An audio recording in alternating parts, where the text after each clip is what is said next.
Welcome back to Andy's Guides. In today's video, we are going to show you how to stabilize video in VN Video Editor. Let's begin.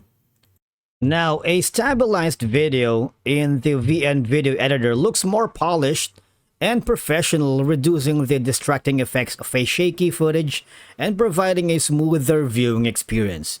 Because reducing camera shake helps prevent viewer fatigue and discomfort, making it easier for your audience to watch longer videos without feeling motion sickness. Stabilized footage allows viewers to focus on the content rather than being distracted by jittery movements, ensuring your message or story is conveyed more effectively.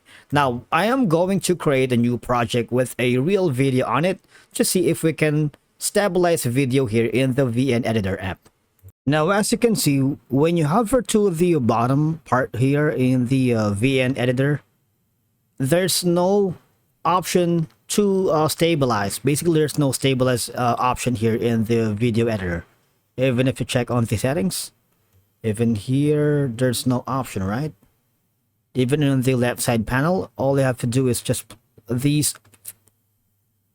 other options, right? But the thing is, what you can do to stabilize your video a little bit so that it's not a little bit shaky is to download the Flow. All right, if you install the Flow Studio on the latest version, you would be able to have the speed option wherein you can